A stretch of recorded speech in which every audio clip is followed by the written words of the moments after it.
pong mga senatorial candidates na nagpo-propose na mabalik po yung kapangyarihan ng NFA sa pagbili ng bigas po.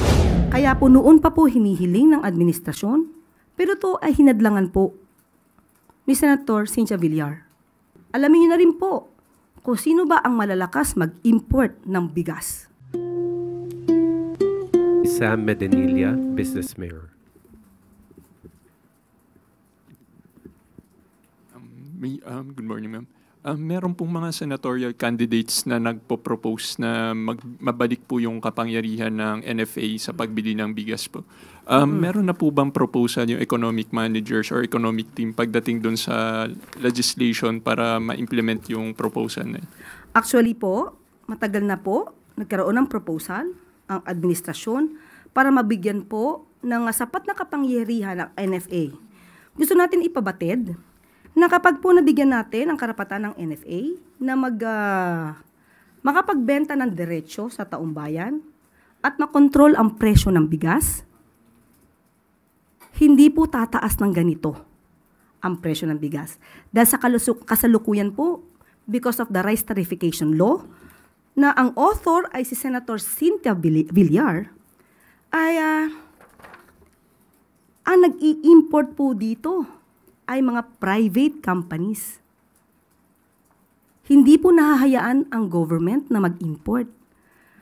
Kung government sana through NFA, government to government, mas maganda po ang tsansang mabigyan po tayo ng mas murang presyo para po maibigay din natin sa taong bayan.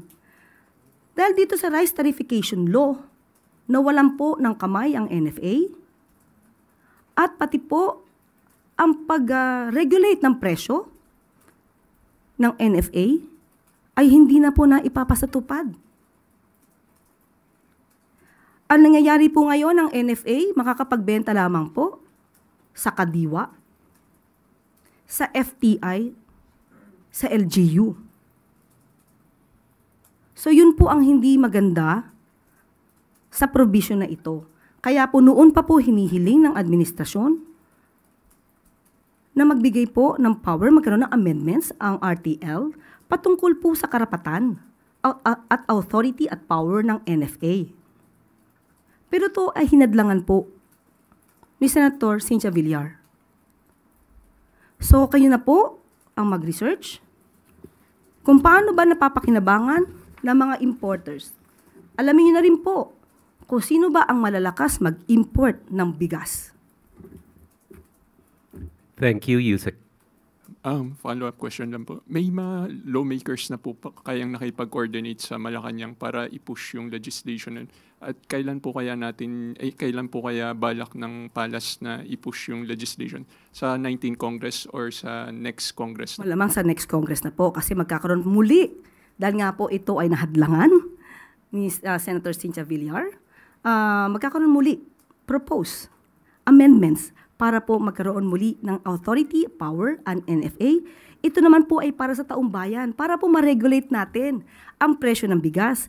Kung may problema man po sa sinasabing NFA sa mga nagpapalakad, hindi po ba dapat ang tanggalin ay yung mga NFA na pinagdududahan, ang kredibilidad at integrity, hindi ang power ng NFA? Thank you po. Thank you, Yusek Claire.